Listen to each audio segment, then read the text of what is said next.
So in this segment, we're going to be talking about the EU Commission taking Poland to court over the quote legal Polexit, which is just sounds wrong, doesn't it? That word. It looks like this situation has been happening since around 2015. There have been multiple court cases around Poland's judiciary breaking EU laws, with the European Court of Justice court rulings ordering Poland to stop, but they won't listen, in what people are calling the smart version of Brexit, i.e. getting the benefits of being in the EU without the stuff Poland sees as the drawbacks, like having an independent judiciary. So the European Commission is taking Poland to court over the rulings from Polish judges, considered by experts as, quote, a legal Polexit, that fundamentally undermines the EU's legal order. The decision to refer Poland to the Court of Justice on Wednesday, described by one expert as a bombshell, comes as Poland's right-wing nationalist government battles to secure €35.4 billion in EU COVID relief funds that have been frozen over concerns about the government's influence to courts. So the EU had tied the COVID relief funds with the stuff around rule of law, clearly aimed at Hungary and Poland. Hungary and Poland then tried to take the EU Commission to court over this, and they lost in the ECJ. So Poland wants the money, but not a judiciary to the standards of the ECJ or that the EU Commission wants. The latest legal step ratchets up pressure on the Poland government, which faces elections this autumn and has been struggling to convince EU authorities to release the billions of grants and loans. The timing will probably not impact the election much, given that the court case will probably happen way after the election, but opposition parties can mention the fact that Poland could have received billions in recovery funds that would have boosted the economy, given that Poland has spent a lot more on their military recently. Since the Russian invasion of Ukraine and is struggling to deal with the amount of refugees they have taken, that relief money could have gone a long way to helping the people in Poland. That's a line I would use anyways, and the corrupt court stuff within Poland, of course. That's what opposition parties should be talking about. The EU's legal case is a response to a July 2021 decision by Poland's constitutional tribunal that declared measures imposed by the ECJ unconstitutional, a fundamental breach of the principle of supremacy of EU law, which Warsaw signed up to when it became a member state.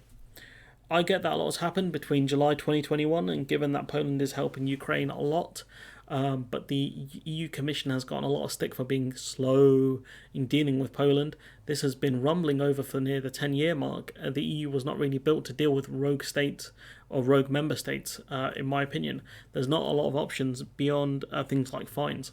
Poland's top court has ruled that measures imposed by the European Court of Justice against the country's controversial judicial reforms are unconstitutional, a decision that could have far-reaching implications for the bloc's legal order.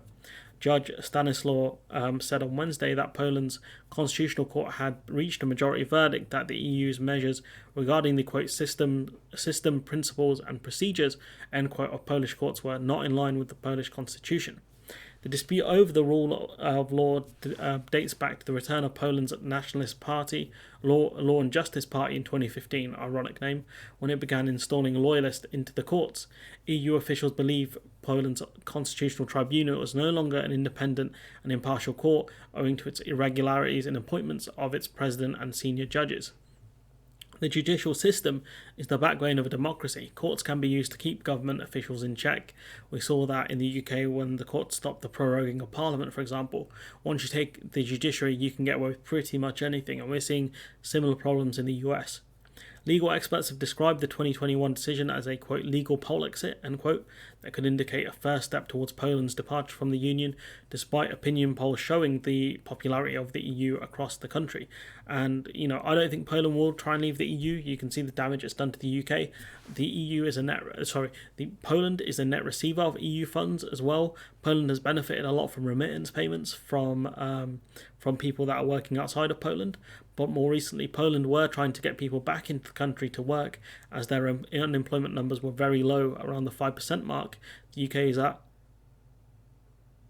3.7% mark. So for Poland to leave would just be madness, just like it was for the UK. Trade barriers and no EU funds would be a disaster for Poland. Over the last few years, they have got around 10 billion euro, the 10 billion euro mark each year from the EU, and that's the net amount. That's a lot of money. Announcing the decision, the Commission said Poland's constitutional court had violated EU law and the government had failed to address its concerns. Quote, everyone in the EU should enjoy the fundamental principles and the rights of the EU legal order, including the right to a court that is independent under EU law, end quote, tweeted the EU Justice Commissioner Didier Reynders. The head of the European Commission, Ursula von der Leyen, has laid down 3 conditions for releasing the funds: dismantling a disciplinary chamber for judges within Poland's Supreme Court, changing the judicial disciplinary system, and reinstating the judges suspended under the current rules. And the EU is not asking for a lot here. It's clear that Poland has mechanisms for punishing judges that don't do what the government wants them to do, and at that point you have show trials, because the cases won't be done under rule of law. Old school Moscow show trials, they might as well bring those back and put them in Poland.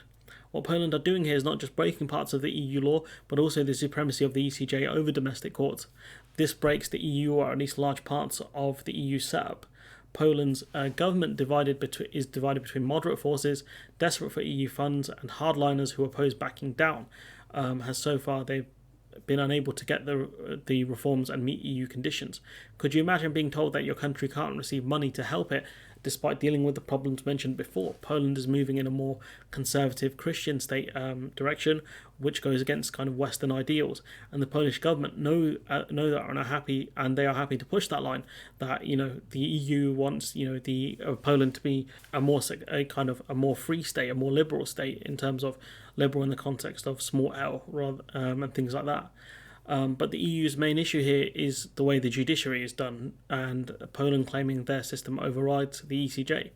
Adding to the uncertainty, Poland's president, Andrzej Duda, last week refused to sign a key judicial reform bill that the government hoped would meet EU tests and unlock the funds. Duda referred the bill to Poland's controversial constitutional tribunal for a ruling on its compatibility with Poland's constitution, and it looks like he does not have the guts to outright say no to the bill, so he has deferred it. Probably he knows what the answer would be from the tribunal. If they allow it, then he can say, our lot agree with this and it's fine, and the current system has agreed to these reforms. If they say no, he can say, look, it wasn't up to me, but this bill does not work with Poland's constitution. That's not my fault. That's on the EU and the EU's Parliament and Commission trying to break the sovereign rules of the country. Classic heads he wins, tails you lose. We have Jacob, a researcher in the Berlin-based NGO Democracy Reporting International, described the Commission's latest legal step as a bombshell, while also criticising the Commission or the EU executive for acting too slow. He highlighted the widespread view that Poland's staunch support for England and help for millions of Ukrainian refugees have been slowed by the Commission's response. Quote, "Yes, I know, war, tanks, Poland first to fight, how much you can pile on a country that carries so much weight right now," end quote, he posted on Twitter. But, quote, "Russia has been defeated. Russia will be defeated, and the Polish rule of law problem won't go away with that. So great that this is happening, but it could have been done sooner," end quote. And I agree that this situation has been kind of brewing since 2015. So this happened way before Russia's invasion of Ukraine. There was obviously the Crimea annexation around 2014, but the European Commission really needs to get tougher, as this situation is not going away. As I said before, there are limits to what the EU can do. Plus, I think hitting Poland right now with huge sanctions may not be the most helpful, given Poland's support of Ukraine, but we can't excuse the rise in authoritarianism within Poland. So far, the EU has just held back the recovery funds, but they could reduce or stop the funds Poland receives in terms of EU funding broadly. But the EU need to make clear that funds are being held back because Poland are not holding up their part of being an EU member. The EU Commission need to make it very clear that because of the way the Polish courts are set up, that's why the funds are being held back, nothing else. People have hailed Poland's smart Brexit, keeping the benefits of the EU whilst ignoring the rules that the EU imposes on member states. And it's a bold strategy, Let's see how that plays off for them. But anyways, I'm going to leave it there. Let me know what you think in the comments below. Like, comment, share, subscribe, support the channel on Patreon if you can, and hopefully I'll see you in the next one.